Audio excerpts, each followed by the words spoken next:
Demola is very kind and generous and genuine. He's like a little boy at Christmas, and it's adorable. Katisha, I'll speak to you later. But I'm struggling with this amount of adoration. I'm not used to this, and I'm struggling with what to do with. I'm just going to come out and say it. I truly want to believe that there's someone from production who watches our reviews and gets ideas on what we suggest. Because I remember saying it's too many people and their connections sort of being shown in episodes, and can we try and follow one journey at a time? And I think this is what they're doing now. So I'm going to ask, why did we get our time wasted watching Sophie and not get to see other people's journeys? Why didn't we get to see Yolanda's journey outside of her playing therapist for Sophie? Because that's more or less what she's been. She needs to be paid for playing therapist, because every time Sophie was going through something, Yolanda was her sounding board. She was the one who was consoling her. She was the one who was listening to her vent. Why did we not get to see her journey? Anyway, my rant on that is over. And I really love Carl and Sarova. I think they're an amazing couple. Jed and Bradah, I'm not sure. I really am not sure. And the audacity for me, I don't get it. Women, we want nice guys. When we get a nice guy, then we complain he's too nice. What exactly does Katisha want? What exactly does she want? Why would you get someone who appears to be, his love language comes across as acts of service? Because this is all this man has done. Demola has done acts of service only for you to go to someone who's not paying you attention. Oh my God, my blood pressure is high.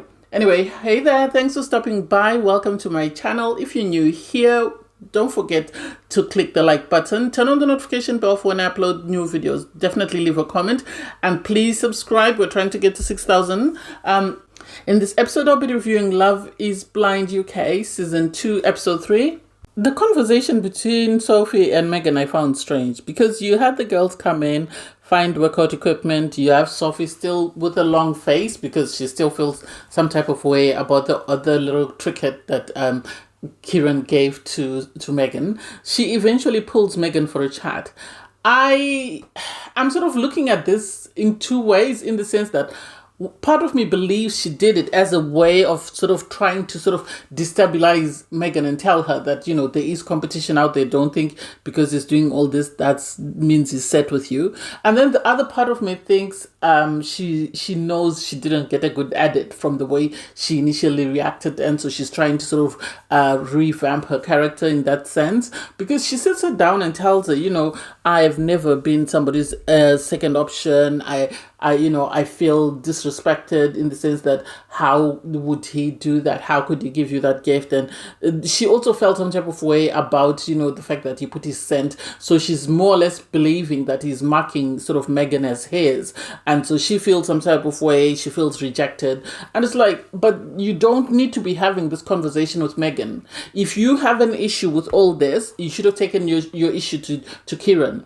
Megan has nothing to do with it. Megan is someone who's exploring a connection, and her connection is growing deeper, and she's being given gifts by the person she's in a connection with. If you have an issue with that person, go and sit down with him and have a conversation. So for her to say, I wanted to clear the air, I don't think so. I don't think that's a good look. It's not a good look in my opinion. It seemed more like she was marking her territory. Kieran is, you know, he's oblivious of what's going on. He's in La La Land. He has no idea that there's, you know, fire on the mountain. Megan, on her part, felt she didn't know how to feel, because at the end of the day, this is nothing to do with her. This is something to do with the guy that she's exploring a connection with. But whatever beef sort of, you know, the other girl has with Kieran, that has nothing to do with her. I think now she's going to become more reserved. And in a situation like the pods, I think it's always important for people to sort of hold their cards close to their chest, because you never know what the other person is going to do to sabotage your relationship, especially if they feel like, you know,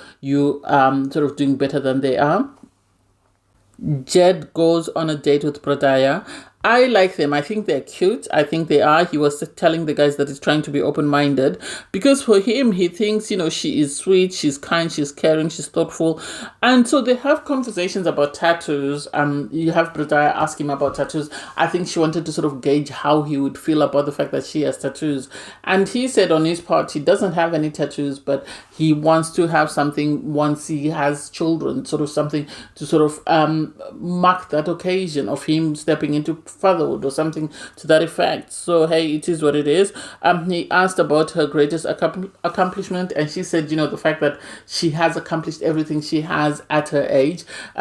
She's in one of the most senior positions at her workplace, and she comes from a family of migrants. Her family migrated because there was war in their country, and so they struggled because her family didn't speak English. Her dad barely spoke English, and she started working at 13. So she's really been there for her family and supporting her family. And they really seem to have cute conversations.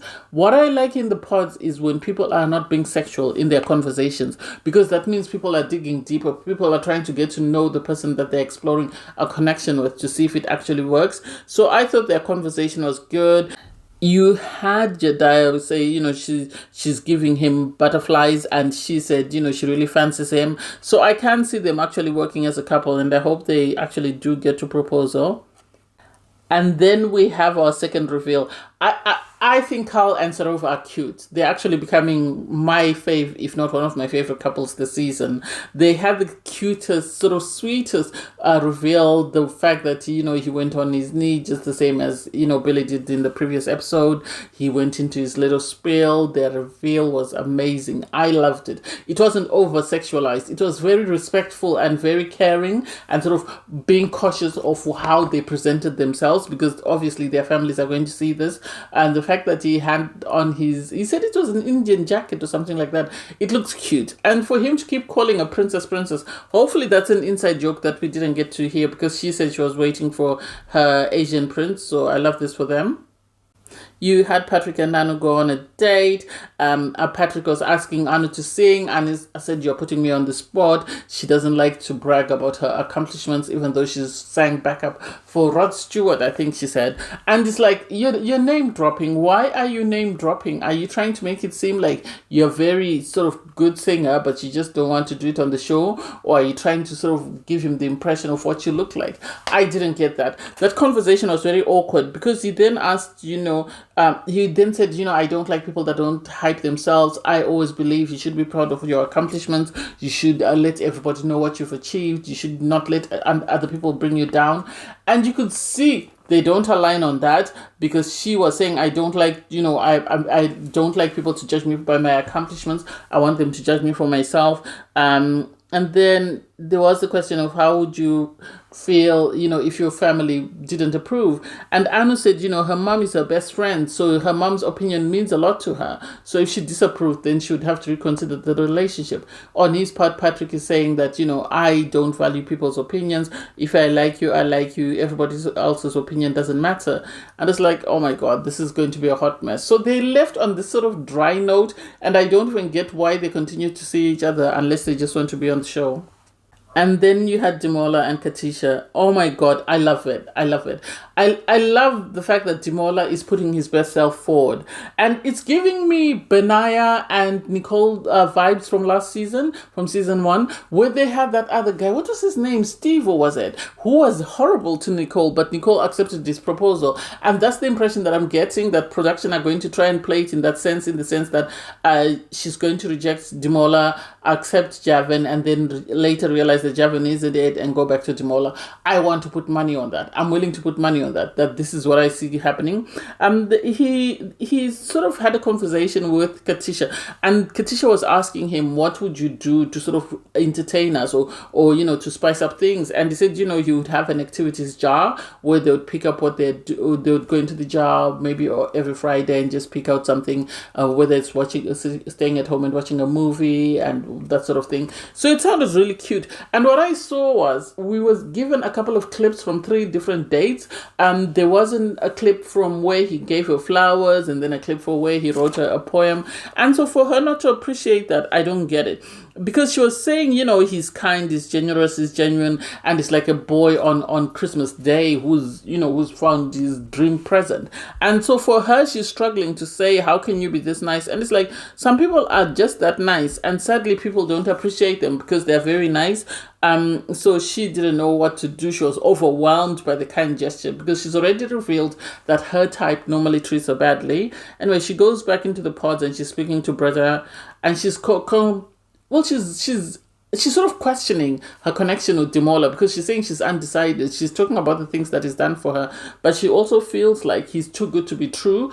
And it's like, this is what happened with Zach and Bliss on Love is Blind US, whereby Zach proposed to somebody else because he thought Bliss was too good to be true. Yet now they're married with a kid who's over a year old. So hopefully this woman changes her mind and doesn't stay with Javan, because Javan ain't yet. So we have Sophie go for her date with Kieran. She is seething. She is seething. She's on fire because she feels disrespected. She complains bitterly about, why did you give, Megan a gift? You knew Megan would come and celebrate with the girls. Now I feel disrespected because everybody else was looking at me. He said he didn't mean to disrespect her, but it felt good. And then she throws a tantrum and says, I'm kind of catch in the real world. You'd not be making me second choice. I bring a lot to the table. And it's like, if you're such a catch, what are we doing on Love is Blind UK? Why are we here? If we're such a catch in the real world and nobody makes a second pick, what are we doing here? Why didn't we stay in the real world, find our person and get married? Why are we coming to Love is Blind? That shows that you are second choice. That shows there's something bad about you. I personally feel like, she's a beautiful girl, don't get me wrong. She seems well accomplished. Yes, but her character traits are terrible. The way she behaves, the fact that she throws a fit at her big age is something else. I really don't get it, and I don't understand why we all needed poor Yolanda. Yolanda needs to be paid extra by Netflix because she's actually worked as a therapist. I know she's not a therapist, but she's actually been this woman's therapist, because after she leaves her date, she storms out. She says, I'm done here. She storms out. She comes across Meg and she tells Meg she's ended it. Then she goes to cry to Yolanda. And Yolanda, the majority of the time we've seen her, is her playing counselor to this woman. That's the only time we've seen her. We've seen her play therapist and be a sounding board. Yes, she hasn't said anything that's sort of derogatory or anything that could get her in trouble, but her job has been to sit there and listen to this woman vent. And it's like, if you were going to show us so much footage of Yolanda playing therapist, then show us Yolanda's dates. Where are her dates? If she's going to play therapist, show us her dates, because I assume she's been there for something else outside of playing therapist. That's not fair for her, and I really hate that. Anyway, you have Sophie storm off. She wants someone to remove her mic. She's done with it. She's fed up. She's going. She's leaving. And so she storms out. Poor Kieran is saying, I never meant to disrespect her. I never meant to make her a second choice. It's just, it felt right at the time to give Megan the gift that I gave her. My intention was never to disrespect Sophie. And it's like, Sophie disrespected herself. Don't worry. It is what it is. You then have Patrick sort of having conversations, saying about his date with Aanu and how his spleen is not sort of guiding him because, he believes in his spleen making decisions for him. He goes on his date with Aanu. They have a spa date. They have sushi as well. And that was the most awkward date I've seen in the pods. Really, outside of Shaq sort of asking girls, can I lift you? What size dress do you wear? That was the most awkward date. I don't even know why they were there. You could see on Anu's face, she was shocked. She didn't know what to do because he said, well, they were asking, what are you curious about? And he said, I'm curious about you. And she said, I'm just going to be myself. Or she was asked, what do you bring to the table? Or what do you bring to my life? And she said, I'm just going to bring myself. And then it's up to you to see whether I'm happy, you're happy or not. And it's like, oh my God. I actually wrote awkward on my notes because it was very awkward. He then went to the guys and was saying it feels like the connection is gone. It feels like the spark is gone. And it's like, it was gone ages ago. I don't even know what we're still doing here. I really don't know what we're doing here. So Javan went on a date with Katisha. Katisha was telling the girls, well, she was speaking to Ashley and saying, I have two different dates. One holds back and one is giving me everything I want. And it's like, this is the problem with people that haven't been treated very well, because the moment someone starts treating them the way they've been begging and asking for, now they have questions. So she goes on her date. She says she feels comfortable, but she feels like he's holding back. Suddenly you have Javan start to talk, to tell her a story that the reason why I'm holding back is because I dated someone for 10 months and at the end it seemed like our relationship was one-sided. I cared more for her than she did me. So this is why I've become reserved. And it's like, he's being dismissive. And I don't get it. I didn't get why this girl kept entertaining that nonsense, knowing that this person is just saying what he feels she wants to hear, and that's it. So after his date, he then goes into the men's lounge and he says, oh, the girl I'm dating, she's dating somebody else, and that guy is sort of love bombing her. And it's like, why? Why are we doing this? Just because you are not meeting somebody else's standard, there's no need for you to bring that person down. I didn't get why he felt the need to sort of be derogatory about the efforts that are being made by another man. And you had poor Demola just sitting there and just minding his business, because he already spoke to the other guys and said, I don't want things to be awkward. If she chooses me, amazing. If she doesn't, amazing. But I don't want there to be tension between me and somebody else. And it wouldn't be a good look for the two of them to have tension, really. It wouldn't be. You have Megan go on a date with Kieran. So in her date, she when she came in, her intention was to find out exactly what happened with Sophie. And so Kieran reveals that she was upset about the gift that I gave you, and so this is why she wanted to talk to me. And he reassures her and says, I gave you the gift because I wanted to give you the gift. No other reason than it felt right in the moment to give you that gift. And so she felt reassured. They said they're both developing feelings for one another.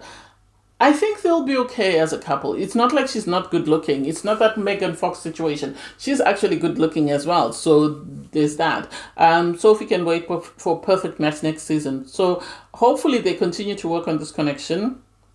You have Jed, who's telling the guys about Bradah and how excited he is about her. They go on their date. They speak about family and the fact that he says he's never brought a girl home for Sunday dinner, and so he's getting these sort of. Well, he's sort of implying that he's getting feelings for her, and he can see himself taking her home to meet his family. She said she had baby names. They had a painting date, and she sort of made a puzzle for him, sort of expressing how she felt about him, which I thought was one of the cutest things. I don't remember seeing this. So the idea that she actually took time to sort of come up with those letters and sort of align them to say what she wanted to say and to include his name, because you could have easily said, oh, she brought it from home, but it actually included his name, so which means even if she had brought it from home, she would have needed to tweak it. I can see it. I really can. I think they'll be a good match as long as, they really haven't had any tension. So I love this for them. They might be another successful couple. Katisha then goes for a date with Demola. Oh, it was really cute. It was a Spanish-themed date. I think she said she's half Spanish, if I'm not mistaken. Anyway, and he was saying to her, I set up this date for us just because I want us to have an amazing time. I haven't eaten most of this food on the plate, but, I'm hoping we have a great time. And he was telling that, I want you in my future, I see a future with you. And he really opened his heart to her and expressed that he was falling in love with her. So she then was asked, do you see yourself falling in love with me? And she said, yes. And so they then came to this conclusion whereby Demola said, you are it for me, nobody else. And she then decided that she had made her mind and she was set, and Demola was it for her. And I was excited for her that, finally she's seeing the light. Finally she's seeing the light, because she even went and told the girls that, Demola is it. He's my man. I'm done. Nobody else. And I don't know why she needed to go on a date with Javin, whether production pushed her to go on a date with Javin or what exactly happened there, because she didn't need to see Javin. She could have easily just removed his name off her list, because apparently you sit down with production, you sort of tell them the names of the people that you want to see, and whoever's name is not picked, that person is sent home. So I don't get why she needed another date with this man. She then goes on a date with Javin. Javin, I think he knew she was about to break up with him. Somebody must have given him a heads up, because he was refusing to do acts of service, and suddenly he's got this massive bouquet of flowers.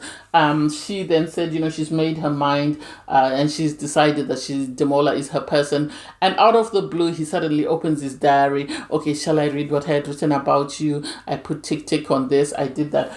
I think he was telling her what he felt she needed to hear, because he's already told us that he never loses. So his goal was always going to be to win this woman. So he was going to tell her what she needed to hear. And suddenly she's saying, oh, I'm conflicted. I don't know what to do. And it's like, how are you conflicted for someone who's making amendments right at the final moment? Someone is feeding his cows at the market and you're saying they're the healthier looking ones. No! Why? What in that has convinced you that he's ready for you and that is your best option? I didn't get it. Because he then went to the men's lounge and was saying, oh, at this rate, she will need to propose to me. And it's like, why?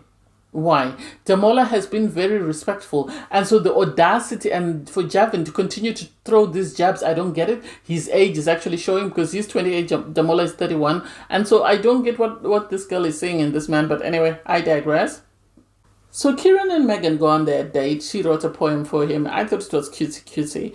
You then had Kieran talk about his feelings. You know, he said she's smart, she's fun, she's caring, and she feels like home for him. She's his person.